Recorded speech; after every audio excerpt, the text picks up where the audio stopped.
తెల్లవారి భోంచేసి ఆఫీసుకు బయలుదేరాడు మామూలుగా. మదన్కి ఆఫీసుకు చేరేదాకా సుకుమారు వెళ్లడం గాని సుధీర్ రావడం గాని తెలియలేదు. తెలిసి కాస్త కంగారు పడ్డాడు. ఆ తర్వాత తననిక్కడ మేనేజరుగా నియమించకపోతాడా అని ఆశపడ్డాడు కూడా. మదన్ నిజస్వరూపం సత్యవతిలో తీవ్ర సంచలనం, తీరని వేదన కలిగించిందనే చెప్పచ్చు. ఏం చెయ్యాలి? అతని వదిలి విడిగా ఉండడమా, కలిసి బ్రతకడమా అన్న సమస్య ఆమెను నిరంతరం వేధించసాగింది. ఇన్నాళ్లు అటు ఆఫీసులోనూ ఇటు ఇంటి దగ్గర అన్యోన్య దంపతులుగానే మెలుగుతూ వచ్చారు. ఇప్పుడు ఒక్కసారి విడిపోతే లోకం ఏమనుకుంటుంది? ఎన్ని కారుకోతలు కూస్తుంది? తన బ్రతుకు 10 మందిలోనూ పలచనైపోతుంది. కనుక తన కర్మ ఇంతేనని అతనితో పైకి కలిసి జీవిస్తున్నట్లు భారీగానే జీవించాలి. ఆంతరంగికంగా దగ్గరికి చేరనీయకూడదు అన్న నిర్ణయానికొచ్చేసరికి ఆమెకు 4 రోజులు పట్టింది. ఆనాడు తప్ప మళ్లీ పరుషంగా ఏమీ సత్యవతి అనకపోవడంతో ఎక్కడలేని ధైర్యం వచ్చింది. ఈ దేశంలో ఆడపిల్ల భర్త ఎలాంటి వాడైనా ఆర్థిక సమస్య వల్లనో అండకోసమో భర్తని వదులుకోక ఎన్ని బాధలైనా భరిస్తుంది. సత్యవతి మాత్రం అలాంటిది కాదు. చూస్తూ చూస్తూ తన నీడ ఎలా వదులుకుంటుంది? ఈ ఆలోచన రాగానే అతనికి తగని హుషారొచ్చింది. ఈరోజు కాకపోతే రేపు తనకి లొంగకపోదు. వయసులో ఉన్న ఆడది కోరికలను బెట్టు కోసం ఎన్నాళ్ళు చంపుకుంటుంది? ఆడదాని బెట్టు కొన్నాళ్ళు అంతే అనుకున్నాడు మనసులో. రోజు ఇంటర్వెల్ టైంలో కలిసి కాఫీ హౌస్కు వెళ్లే దంపతులు ముభావంగా ఎక్కడికి వెళ్లకుండా సత్యవతి సీట్నే అంటిపెట్టుకుని ఉండడం చూసి ఆఫీసులో చాలామంది ఆశ్చర్యపోయారు. సత్యవతికి వేవుళ్లని కొందరు, అబ్బే తగాదలాడుకున్నారని కొందరు రకరకాలుగా ఊహాగానాలు చేయసాగారు. ఇన్నాళ్లు సత్యవతికి సీత పిల్లల సంగతి తెలీదు గనుక వారానికొకసారి వెళ్ళొస్తూ ఉండే మదన్ సత్యవతికి అంతా తెలిసిపోయాక బాహాటంగా దినం మార్చి దినం వెళ్లసాగాడు. అన్నీ గమనిస్తూనే ఉంది సత్యవతి. అయినా ఏమీ మాట్లాడలేదు. వంచిన తలెత్తకుండా ఎవరితోనూ మాట్లాడకుండా తన పని తను చేసుకుపోయే సత్యవతిని చాలా జాగ్రత్తగా గమనించాడు సుధీర్ 4 రోజులు.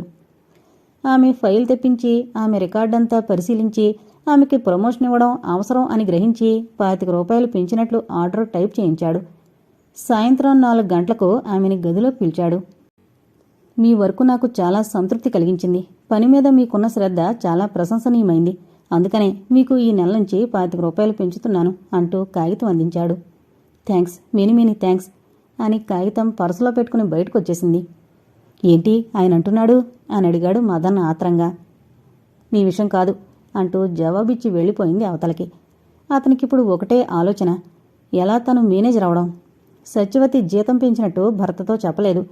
వెనక తనుండి వచ్చిన గది ఖాళీ అయిందని తెలిసి ఆ గదిమ్మని వెళ్ళి అడిగింది ఇంటావిడ్ని. వెనక నువ్వు ఉన్నప్పటికంటే అద్దె 10 రూపాయలు పెంచావు అమ్మాయి అంది. పర్వాలేదు, ఇస్తానులేండి అంది చిరునవ్వు నవ్వుతూ. ఆవిడేం అనలేదు. ఆ మర్నాడే అడ్వాన్స్ ఇచ్చొచ్చింది. సామాన్లన్నీ ప్యాక్ చేసింది. ఎక్కడికి సత్యా అన్నాడు మదన్ తెల్లబోతూ. వెనకున్న గదిలోకి. ఇల్లు బాగానే ఉంది కదా, ఖాళీ చేయడం దేనికి? ఇల్లు బాగున్నా అద్దించుకోవద్దు. ఎన్నాళ్ళ నుంచి ఇస్తూనే ఉన్నాం కదా. ఎన్నాళ్ళు అంటే పరిస్థితులన్నీ ఒకలా ఉండవు కదా. ఆ రాత్రి 8 అయ్యేసరికి ఇల్లు మారిపోయింది సత్యవతికి. ఈ మార్పు అతనికి బొత్తిగా ఇష్టం లేదు. ఆ తెల్లవారు లేస్తూనే ఫ్యాన్ తీసి యువతలుంచి, ఇది మీ ఫ్యాను, మీరు తీసుకెళ్లి మామూలుగా ఆ ఇంట్లో పెట్టుకోండి అంది. ఉండని, ఎన్నాళ్ళ నుంచి ఇక్కడే ఉంటుంది కదా, అందుకనే దాని స్థానంలో ఉంచేమంటున్నాను. మరో మాటకి అవకాశం ఇవ్వకుండా రిక్షా పిలిచింది. ఎక్కడికి వెళ్లాలో మాట్లాడుకుని తీసుకెళ్ళండి అంది. ఆ కంఠంలోని స్థిరత్వానికి జడిసి ఫ్యాన్ తీసుకుని రిక్షా మీద వెళ్ళిపోయాడు. ఇల్లు చేరగానే మనం సీలింగ్ ఫ్యాన్ కొనుక్కున్నాంగా, మళ్ళీ ఇదెందుకు, అమ్మేయండి అని రుసరుసలాడింది సీత. ఆ నెలలో జీతం తీసుకున్న సత్యవతి మామూలుగా భర్త చేతికి ఇచ్చేలేదు. ఇంటద్దిచ్చి సరుకులన్నీ తనే స్వయంగా తెచ్చుకుంది. జీతంలో కొంతైనా ఇవ్వకపోతుందా అనుకున్న మదన్కి పచ్చి వెలకాయ గొంతున పడ్డట్టయింది. 2 జీతాలు ఉన్నాయి కదా అని సీలింగ్ ఫ్యాను, కొత్త రేడియో సెట్టు ఇన్స్టాల్మెంట్స్ మీద తీసుకున్నాడు. అతని సెలవులైపోయి జీతం నష్టంతో మరికొన్ని సెలవులు ఆ నెలలో పెట్టేసరికి అన్ని విధాలా అతని పని ఇరుకున పడింది. తన సంసారానికన్నీ తెచ్చుకోగా ఓ 10 రూపాయలు చేతిలో ఉంచుకుని అదనంగా పెంచిన జీతం డబ్బు 25 రూపాయలు బ్యాంకులో వేసుకుంది సత్యవతి. ఇంటద్దె ఇన్స్టాల్మెంట్లు కట్టాల్సొచ్చేసరికి కుటుంబం గడవడానికి ఆ నెలలో అదనంగా ఓ 50 అప్పు చేశాడు. సీత మళ్లీ గర్భవతి అయింది. సత్యవతితో సంసార సుఖం పూర్తిగా దూరమయ్యాక సీతనే ఆశ్రయించాల్సొచ్చేసరికి చంటిపిల్లకి 6 నెలలొచ్చేసరికి ఆమె 3 మాసాల గర్భిణయింది. నాకు నీరసం, గుండెదడ, మందు, పాలు, పళ్ళు బాగా తీసుకోవాలి, డబ్బివ్వండి అని రోజూ సీత సతాయింపు. ఎలాగైనా తను మేనేజర్ అవ్వాలి. ఈ సుధీర్కి సత్యవతిని ఎలా సమకూర్చడం? ఇతనికి ఆడపిల్లలంటే మోజని కర్ణాకరిగా విన్నాడు. తనను చూస్తుంటేనే ముఖం మాడుచుకుంటున్న సత్యవతిని ఎలా ఇతనికి ఎరవేయడం? ఎలాగైనా ఆమెతో బాగా కలిసిమెలిసి ప్రవర్తించాలి. ఆమె కసిరి కొట్టినా మెల్లగా లొంగ తీసుకోకపోతే ఇంకా జీవితానికి ముక్తి లేదు. ఇలా అనుకున్నాక సత్యవతి మామూలుగా ఆఫీస్ నుంచి వచ్చాక కాఫీ తాగుతుంటే జరిగిందేదో జరిగిపోయింది. నేను నా కుటుంబం సంగతి చెప్పకుండా నిన్ను పెళ్లి చేసుకోవడం తప్పే కాదన్ను. లోకంలో చాలామంది 2 పెళ్లిళ్ళు చేసుకుంటున్నారు. వారంతా సుఖంగా కాపురాలు చేసుకోవడం లేదా? వారంతా అన్యోన్యంగా ఉండడం లేదా? సీత ఏనాడు నీ విషయం తెలిసినా నాకు ఆనందం కలిగించడంలో లోటు చేయలేదు. నా సుఖం తన సుఖంగా భావించి సర్దుకుపోలేదా? ఆవిడ మహాపతివ్రత కదా, అందుకని మహాసాధ్విలా మిమ్మల్ని పూజిస్తోంది. మరి నేను కాదే, బజారు మనిషిని. నాకా ఔదార్యమో సౌహృదయమో ఎక్కడి నుంచొస్తాయి? ఏంటా మాటలు? నువ్వు బజారు మనిషివని ఎవరన్నారు? నా భార్యవి. లేనిపోనివన్నీ ఊహించుకుని నీ మనసు గాయపరుచుకుంటూ నన్ను బాధించుకో.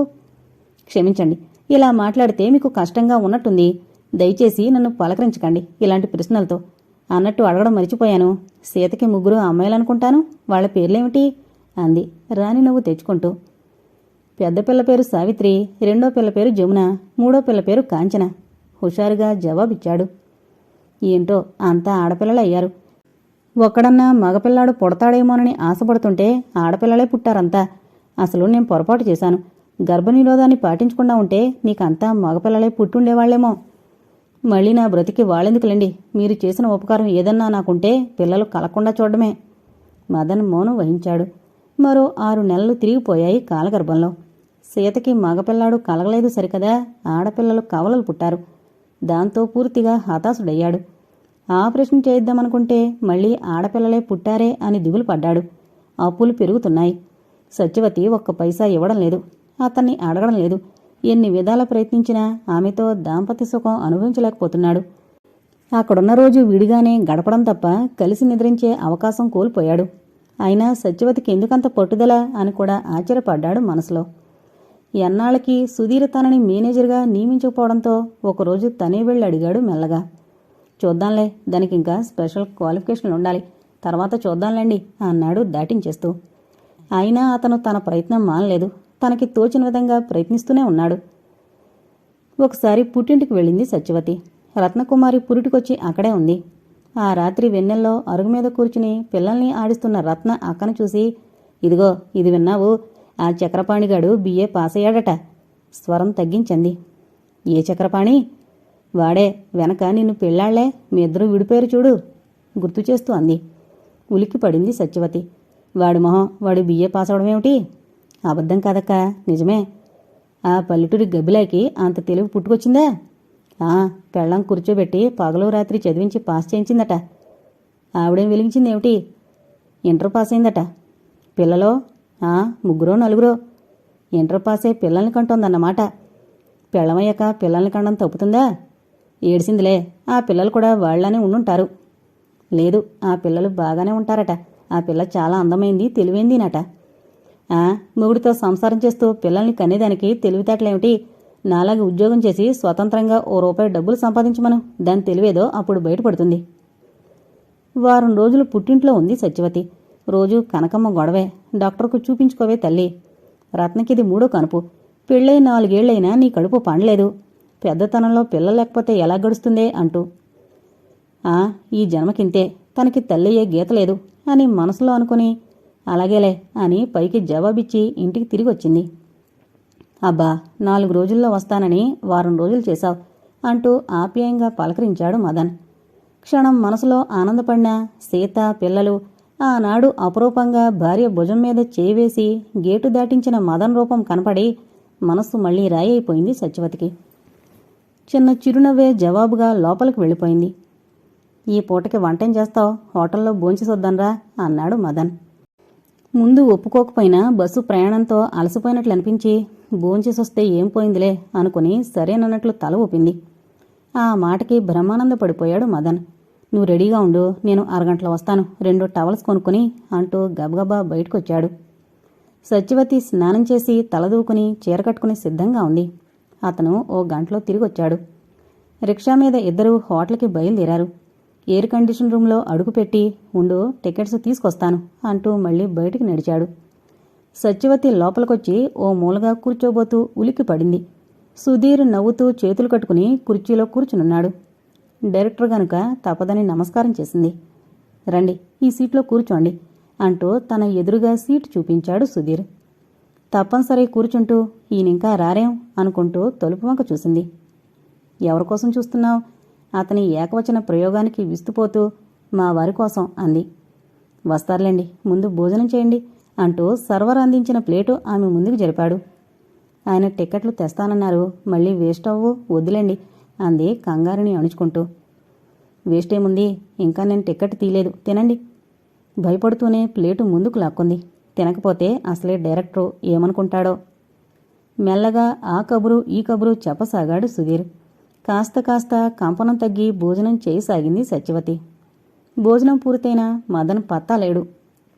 రండి, నా రూంలో కూర్చుందిరుగాని, అతనొచ్చాక వెళ్ళిపోవచ్చు అంటూ పైకి దారి తీశాడు సుధీర్. టిక్కెట్లు తెస్తానన్న మనిషి ఇంతసేపు రాకుండా ఏమైనట్లు? పైకి రండి అని మరోసారి పిలవడంతో మెల్లగా అతన్ని అనుసరించింది సత్యవతి. రూంలో అడుగుపెట్టాక ఫ్యాన్ ఆన్ చేసి తలుపు వేసేశాడు సుధీర్. సత్యవతి ఉలిక్కిపడింది. అది గమనించిన సుధీర్ భయమెందుకు సత్యా అంటూ భుజంపై చేయి వేశాడు. అప్పటికి పూర్తిగా అర్థమైంది సత్యవతికి. అతడు కావాలనే టిక్కెట్ల నెపంతో వెళ్ళిపోయాడని, సుధీర్కి అప్పజెప్పాడని. ఆమె ఒళ్లంతా జుగుప్సతో నిండిపోయింది.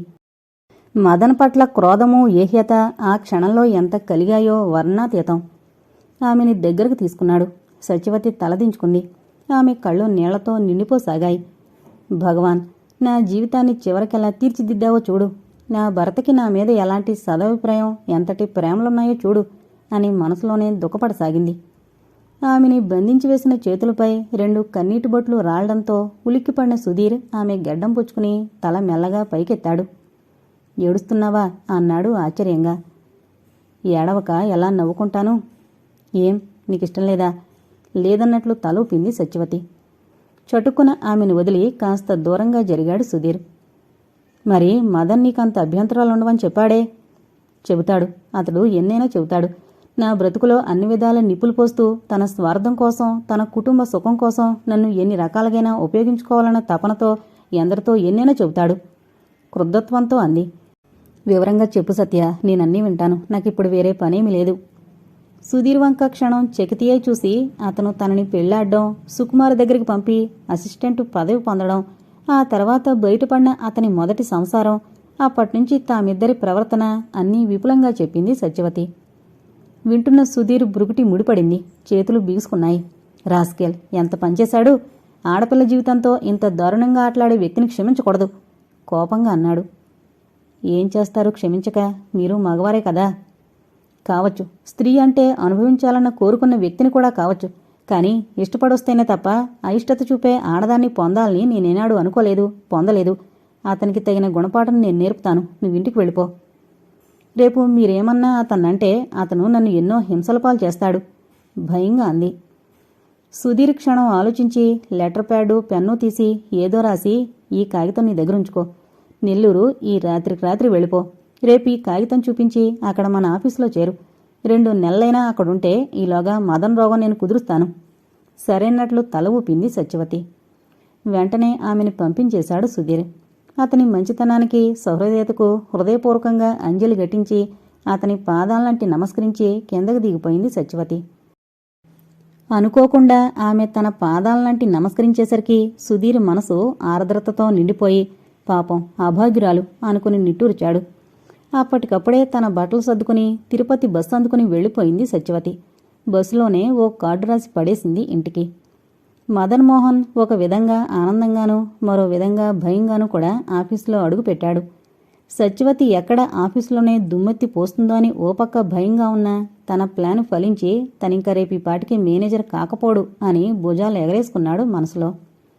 ఆ రోజు సత్యవతి ఇంటికి వెళ్ళదలుచుకోలేదు కూడా. 4 రోజులు వెళ్ళకపోతే ఆమె కోపం చల్లారిపోతుంది. ఒకవేళ చల్లారకపోయినా పర్వాలేదు, తనెటూ మేనేజర్ అయిపోయాడు. ఆమె లేకపోతే ఏం, సేతుంది కదూ. ఆమె ఏమన్నా తనని సుఖపెడుతోందా? తన పోషణ కిందుందా? ఆవిడ సంపాదన ఆవిడగారే గడుపుకుంటోంది గాని ఒక్క పైసా అయినా తనని అడగలేదు. అయినా తను మేనేజర్ అయిపోతే తన కిందేగా ఆమె పనిచేసేది. అప్పుడు లొంగిరాక ఏం చేస్తుంది? తను మేనేజర్ అయితే తన జీతం పెరుగుతుంది. ముందు బట్టల కొట్లో బాకీ తీర్చాలి. మొన్న పండక్కి సీతకి పిల్లలకి అరువు తెచ్చాడు బట్టలు. సత్యవతికి కూడా చీర కొందామనుకుని మరీ ఎక్కువైపోతుంది బిల్లు అనుకుని ఊరుకున్నాడు. సత్యవతి కొనుక్కోలేదు. సీత కొత్త చీరలో తిరిగితే సత్యవతి ఆనాడు పాత చీరే కట్టుకుంది. పోని అడిగితే కొందామనుకున్నాడు.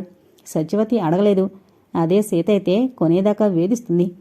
అలా అడిగి జబర్దస్తిగానైనా సీత కొనిపిస్తుంది గాని సత్యవతి ఏనాడు బలవంతం పెట్టలేదు. అయినా సత్యవతికి చాలా పొగరు. అన్నీ తలపోసుకుంటూ ఆఫీసులో పనిచూసుకోసాగాడు. ఆ రోజు సత్యవతి రాకపోవడంతో ప్రాణం తేలికనిపించింది మదన్కి. అతన్ని సుధీర్ ఓరకంటితో గమనిస్తూనే ఉన్నాడు. మధ్యాహ్నం 3ంటికి హాల్లో మీటింగ్ ఉందట, అందర్నీ హాజరవమన్నారు అంటూ ప్రతి వాళ్ళకి చెప్పాడు ప్యూనొచ్చి. దేనికి దేనికి అని అంతా ఆరాటపడిపోయారు. 3 అవగానే అంతా కుతూహలంగా హాజరయ్యారు.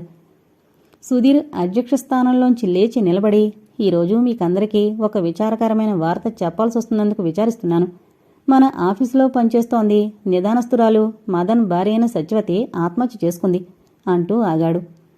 అంతా కొయ్యబారిపోయారు. అదేంటయ్యా, మీ ఆవిడ ఆత్మహత్య చేసుకుంటే చక్కగా తాంబూలం నములుతూ ఆఫీస్కొచ్చి అలా హుషారుగా తిరుగుతావు, నువ్వు మనిషివేనా అని అడిగారు. ఎదుట సుధీరున్న మాట కూడా మరిచిపోయి. అనుకోని ఈ వార్తకి అసలే తెల్లబోతున్న మదన్ అంతా అలా అడిగేసరికి కంగారు పడిపోయాడు. అతన్ని అడిగితే అతనేం చెబుతాడు? నన్ను అడగండి, నేను చెబుతాను. తాపీగా సుధీర్ అనేసరికి అంతా తెల్లబోయారు. ఆఫీసులో పనిచేస్తున్న వ్యక్తి భార్య చనిపోతే అతనికి కాక యజమానికి వివరాలు తెలియడమేమిటి అని ఆశ్చర్యపోయారు. అది గమనించి, మీకందరికీ ఇది విడ్డూరంగా ఉండొచ్చు, కానీ వినండి చెప్తాను. ఈ మదన్ సత్యవతిని పెళ్లాడే నాటికి 2 పిల్లలు భార్య ఉన్న వ్యక్తి. ఆమె అమాయకంగా నమ్మింది ఇతన్ని. ఇతనికి కావలసింది సత్యవతి, ఆమె ప్రేమ కాదు. తనకేమాత్రం ప్రతిభ లేకపోయినా పెద్ద ఉద్యోగాలు కావాలన్న ఆరాటం. అందుకు సత్యవతిని ఎరగా వేయాలనుకున్నాడు, వేశాడు. సుకుమార్కి ఆమె శీలాన్ని బలిపెట్టి అసిస్టెంట్ అయ్యాడు. తర్వాత అతని కుటుంబాన్నంతా కళ్లారా చూసిన సత్యవతి చిత్రహింసకు గురైంది. చివరికి రాత్రి తను మరో పాడుపని చేయబోతే ఆత్మహత్య చేసుకుంది. ఇలాంటి వ్యక్తిని, ఒక స్త్రీ జీవితాన్ని తేలిగ్గా భావించి అభిమానస్తురాలైన ఆమె చావుకు కారణమైన తన్ని ఏం చెయ్యాలి, ఏం చేస్తే బాగుంటుంది, మీరే చెప్పండి అంటూ ఆపేశాడు. వింటున్న అందరూ ఆశ్చర్యం నుంచి తేరుకుని, డర్టీ రోగ్, ఇలాంటి వ్యక్తిని ఆఫీసులోనే ఉండకూడదు, పోలీసులకు పట్టించండి అని కొందరు, ముందు డిస్మిస్ చేయండి అని కొందరు అరవసాగారు ఉద్రేకంగా. స్టాప్, ఏదో అతని పిల్లల ముఖం చూసి సత్యవతి భర్త కదా అన్న జాలితో పోలీసులకి అప్పజెప్పకుండా డిస్మిస్ మాత్రం చేసేస్తున్నాను అంటూ చరచరా వెళ్లిపోయాడు తన గదిలోకి. మదన్కి ముచ్చెమటలు పోసి కాళ్ళు చేతులు వణకసాగాయి. మేనేజర్ అవ్వాలని కలలు కంటే ఉద్యోగమే ఊడిపోయింది. అందరూ చేత్కారంగా అతన్ని చూసి వెళ్లిపోయారు అక్కడి నుంచి. అప్పుడే అటుగా వచ్చిన ప్యూను, పాపం సత్యవతమ్మగారు పోయారా అన్నాడు సానుభూతిగా. పోయింది పోక నా బతుకు తగలేసి మరీ చచ్చింది కసిగా అన్నాడు మదన్. అది విన్నాడు సుధీర్ ప్యూన్ ద్వారా. అసలలా అడిగించింది అతనే. ఆఫీసు వదిలారు. అంతా పురుగును చూసినట్టు చూసి వెళ్లిపోయారు అతన్ని. అవమానంతో తల వంచుకున్నాడు మదన్. అంతా వెళ్లిపోయేదాకా అతను అలాగే కూర్చున్నాడు. సుధీర్ ఇంకా గదిలోనే ఉన్నాడు. మెల్లగా ఆ గదిలో అడుగు పెట్టాడు మదన్. అతను వస్తాడని అతనికి తెలుసు. చూసి చూడనట్టు ఊరుకున్నాడు సుధీర్. నాది పొరపాటే సార్, కానీ ఉద్యోగం పోతే నా పిల్లల్ని పోషించడం కష్టం. దయచేసి నా ఉద్యోగం నాకు ఇయ్యండి సార్ అన్నాడు దీనంగా. సారీ మిస్టర్, నిన్ను చూసి అందరూ ఇలాగే ప్రవర్తిస్తే నాకు చెడ్డ పేరు వస్తుంది. ముందు మా ఆఫీసు గౌరవం మంటగలిసిపోతుంది. అలాంటి ఎలాగండి, నా కుటుంబము నేను పస్తులతో మాడి చావాలి. వేరే ఉద్యోగం కోసం ట్రై చేయబోయ్. ఈ రోజుల్లో ఎక్కడ ఉద్యోగాలు దొరుకుతున్నాయండి అంత త్వరగా? అవును, ఎలా దొరుకుతుంది? సత్యవతి లేదుగా తనని తాను అర్పించుకుని నిన్ను అందలం ఎక్కించడానికి కాస్త వెటకారంగా అన్నాడు సుధీర్. మదన్ తల వంచుకున్నాడు. నీకంత ఉద్యోగం కావాలంటే 5,000 రొక్కం, లేదా నీకు చేతొచ్చిన విద్య ఆడది ఏదో సమకూర్చు. నాకెలా వస్తుందంత డబ్బు? తల తాకట్టు పెట్టినా నాకు 100 రూపాయలు ఇచ్చే దాతలెవరూ లేరు. ఇంకా స్త్రీ మాత్రం ఎక్కడిది? అవును, మర్చిపోయాను, సత్యవతి లేదుగా. అయినా సత్యవతి లేకుంటే ఏం, సీతుందిగా కొంటిగా అడిగాడు కావాలనే. సీత అలాంటిది కాదు సార్, పైగా 5 పిల్లల తల్లి ఏడుపు ముఖంతో అన్నాడు. అలాంటి వాళ్లని ముఖాన రాసుంటుందా?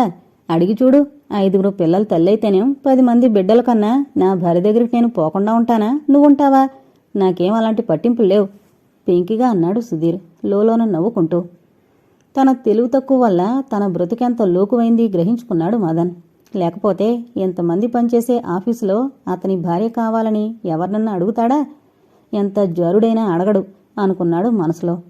సీతని అడిగి చూడు, ఆమె ఒప్పుకుంటే రేపు ఉదయం ఆఫీస్కొచ్చి చెప్పు, లేకపోతే నీ కర్మం నీది అంటూ బయటికి వెళ్లడానికి ఉద్యుక్తుడయ్యాడు సుధీర్ లోలోనే నవ్వుకుంటూ. మెల్లగా వెనుతిరిగాడు మదన్. విషణ్ణవదనంతో ఇల్లు చేరుకున్నాడు మదన్. అతనికి సత్యవతి కనబడితే కాల్చిపారేయాలి అన్నంత కసిగా ఉంది. చచ్చింది కనుక బ్రతికిపోయింది, లేకపోతే చచ్చుండేది నా చేతిలో అనుకున్నాడు. అంతేగాని తన తప్పు ఒప్పుకోవడానికి అతనికి మనస్కరించలేదు. అలా ఉన్నారేం అంటూ పలకరించింది సీత. ఉద్యోగం కాస్త ఊడింది. ఉద్యోగం ఊడమేమిటి? మేనేజర్నవుతాను రేపు అంటూ పొద్దున చెప్పి వెళ్ళి ఆశ్చర్యంగా అడిగింది సీత. దాని ప్రయత్నంలోనే ఉన్నది కూడా ఊడింది. కొండనాలకి మందు పెడితే ఉన్ననాలకి ఊడిందట. అలా ఉంది మీ పని. సత్యవతి ఏం సాధించినట్టు అంది సీత. సత్యవత ఇంకా అదెక్కడుంది? అయ్యింది. మీ ఉద్యోగం కాస్త పోయేసరికి ఎవరినో తీసుకుని లేచిపోయిందన్నమాట. ఎలాగైనా నా దారి నాది, దాని ధోరణి వేరు అని ఇప్పటికైనా గ్రహించారా? పెళ్ళాని కనుక ఉద్యోగం ఉన్నా లేకపోయినా మిమ్మల్ని అంటిపెట్టుకున్నాను. అదెందుకుంటుంది? డబ్బు లేకపోతే క్షణం ఉండదు. ఆ ప్రేమల గొప్ప ఎవడికి తెలియదని నిరసనగా అంది సీత. నువ్వు నోరు మూసుకో. అదెవడిని తీసుకుపోలేదు, ఆత్మహత్య చేసుకుంది. ఆత్మహత్య? ఏం పోయేకాలం వచ్చింది? రేపు పోలీసులు మన కొమ్మ మీద పడరు కంగారుగా అంది సీత. పోయేకాలం వచ్చింది కనుకే పోయింది. డైరెక్టరు పోలీసులకు అప్పగించకుండా దయతలిచి ఉద్యోగం మాత్రం ఓడగొట్టి పంపాడు. బాగానే ఉంది. ఉద్యోగం పోతే ఎలా బతుకుతాం? బిఏ అన్నా చదవని మీకు ఉద్యోగం ఎవడిస్తాడు? ఈ పిల్లలందరినీ ఎలా పెంచుతాం? అప్పులు ఎలా తీరుస్తాం? అదే కదా నా బాధ కూడా. దిక్కు తోచకుండా పోయింది. కాళ్ళెట్టుకుని బతిమాలకపోయారా ఆ డైరెక్టర్ని? బతిమాలను. 5,000 నిన్నో తేల్చుకుని అతనికి అప్పగించమన్నాడు. అడుక్కు తిన్నట్టుంది. అప్పులతో చేస్తుంటే మనకి 5,000 ఎక్కడొస్తాయి? లేకపోతే నిన్ను అతని దగ్గరికి పంపుకోవాలి. సీత 5 నిమిషాలు మౌనంగా ఉండిపోయింది ఆలోచిస్తూ. మీకు అభ్యంతరం లేకపోతే నాకు అభ్యంతరం లేదు. సీత నమ్మలేనట్టు చూశాడు. అవును, మనం పిల్లల్ని చంపుకుంటామా? మనం పస్తులతో మాడి చేస్తామా? వ్యభిచారం నిత్యం సాగిస్తూ పోషించుకునేవారికంటే మనం చాలా నయ్యం. ఒకసారితో తీరిపోతుంది. సీత నువ్వేనా ఇలా మాట్లాడేది? నేనే. ఎందుకలా కంగారు పడతారు? మన కుటుంబం కోసం మనం తాపత్రయపడ్డంలో తప్పేమీ లేదు. ఇంటికొచ్చిన అతిథులకి సకల ఉపచారాలు చేసి రాత్రికి వారి సుఖం కోసం భార్యను పంపిన మగవారు పురాణాల్లో కూడా ఉన్నారు. వింటున్న మదన్ మతిపోయిన వాళ్లా చూడసాగాడు. 5వ క్లాస్ చదివింది, పల్లెటూరు పిల్ల, ఏం తెలియని అమాయకురాలు, భర్త అడుగుజాడల్లో భర్త సుఖం కోసం తాపత్రయపడే పరమ పతివ్రత అని తానింతకాలం భావిస్తూ వచ్చిన సీత ఇక్ష్వాకుల నాటి మగవారి నుంచి అధునాతన కాలం వరకు ఏకరూ పెడుతోంది. అప్రయత్నంగా అతనికి సత్యవతి గుర్తుకొచ్చింది. ఆనాడు సుకుమార్ తనని అనుభవించాడని ఎన్ని రకాలుగా బాధపడింది గుర్తుకొచ్చింది. ఇప్పుడు సీత సమర్థింపు గుర్తుకొచ్చింది మళ్ళీ. ఎక్కడుంది ఈ తేడా? స్త్రీ మనస్తత్వంలోనూ, చూసే ఆలోచించే దృక్పథంలోనూ, అంతేగాని చదువులోనూ భారీగానూ కాదు. స్త్రీ ఎప్పటికీ స్వతంత్ర ఆలోచన చేయగలది, స్వయం నిర్ణయాలు చేసుకోగల తెలివైందిని. ఎటొచ్చి ఆ భావాలు బయటపడియంది బహుశా మగవాడేనేమో. సీత అతడు అనుభవించిన నిన్ను తెలిసి మళ్ళీ ఎలా దగ్గరకు తీసుకోగలను? మరేం పర్వాలేదు. మీరు సత్యవతితో ఇన్నాళ్ళ కోపరం వెలిగిస్తే మీ దగ్గరికి రాకుండా పోయానా? పిల్లల్ని కనకుండా పోయానా? నేను సరిపెట్టుకుంది మీరెందుకు సరిపెట్టుకోలేరు? ఆనాడు మీకు తోచిన న్యాయం ఈనాడు నాకు మాత్రం ఎందుకు వర్తించదు? ఈ దెబ్బతో పూర్తిగా మతిపోయింది మదనకి. సీత సీతేనా ఇన్ని మాటలు మాట్లాడింది? సత్యవతి చనిపోయి తనని ఓడించింది. సుధీర్ నలుగురిలో చెప్పుచుకుని కొట్టినట్టు చేసి ఓడించాడు. ఈ ఇద్దరినీ మించి చిత్తుగా ఓడించేసింది సీత. సరే నీ ఇష్టం, రేపు అతనితో చెప్తాను అంటూ మెల్లగా అడుగులేసుకుంటూ గదిలోకి నడిచాడు. సత్యవతి నిన్ను చాలా తేలిగ్గా అంచనా వేసి నీతో చెలగాటమాడి నీ చావుకి కారకుండయ్యాను. నన్ను మన్నించు అనుకున్నాడు. మర్నాడు వెళ్లి సుధీర్కి చెప్పాడు సాయంత్రం సీత వస్తుంది అని. సుధీర్ తల పంకించి రేపు ఆఫీస్కి రా అని చెప్పి పంపేశాడు. మెత్తని సిల్కు చీరలో ముస్తాబై వచ్చిన సీతని నీకిష్టమయ్యి వచ్చావా అని అడిగాడు. కిందటి రోజు సత్యవతిని అదే టైంకి అదే గదిలో నీకిష్టం లేదా అని ప్రశ్నించి దూరం జరిగిన సుధీర్.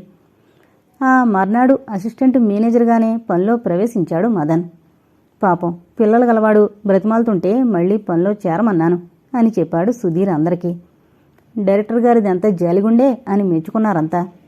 నన్ను మేనేజర్ చేరా అని అడిగాడు ఆశ చావని మదన్. వెరీ సారీ మిస్టర్, ఇది వేయడమే గగనం. చూశారుగా మన స్టాఫ్ అభిప్రాయం. పైగా సుకుమార్ మళ్లీ ఈ బ్రాంచ్కే వస్తాడు ఓ నెల రోజుల్లో. అందాక నేనుండి వెళ్ళిపోతాను అన్నాడు సుధీర్ జవాబుగా. ఎంతవరకు ప్రాప్తమో అంతే అని ఊరుకున్నాడు పేలవంగా మదన్. సత్యవతి ఉద్యోగంలో స్థిరపడింది నెల్లూరులోనే.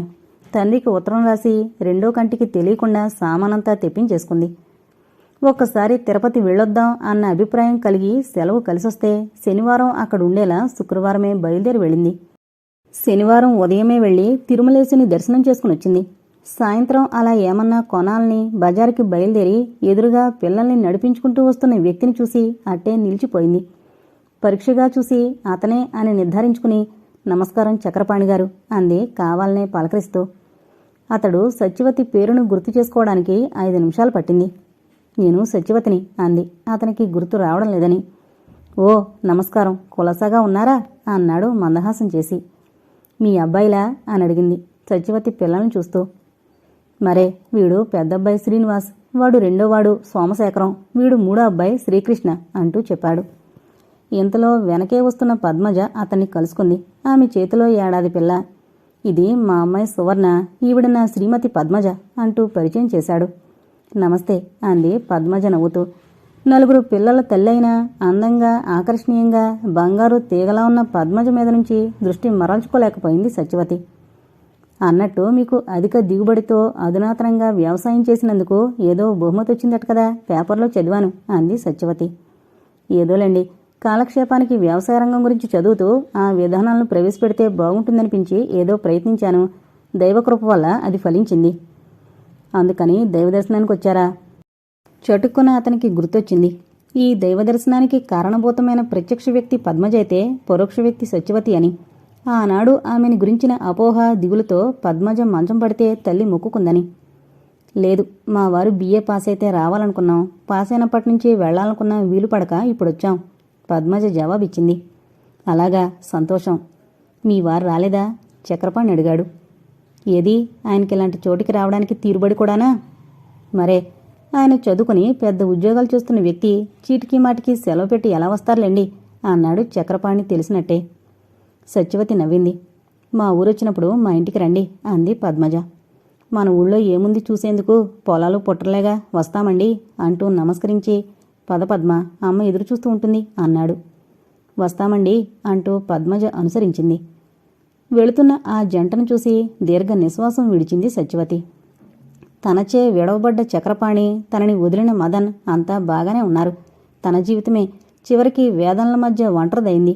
భగవాన్, దీనికి కారణమేమిటి? నా అవ్యక్తత లేక నా అభిజాత్యమా? కారణం ఏదైనా చివరి వరకు ఇక నాకీ ఒంటరితనమే నువ్విచ్చిన తీర్పు అని సజల నయనాలతో గాలిగోపురాన్ని చూస్తూ అనుకుంది. ఆమెని పరిచయం చేయలేదే, ఎవరామే అని అడిగింది పద్మజ దారిలో. వింటే నువ్వు బాధపడతావు. సత్యవత, అవును, భయపడకండి. నా బాధను ప్రేమను మీరు అర్థం చేసుకోగలరు, అది నాకు చాలు. పిచ్చి పద్మ, శ్రీ మహావిష్ణువు వక్షస్థలంలో నివసించేది శ్రీ మహాలక్ష్మే.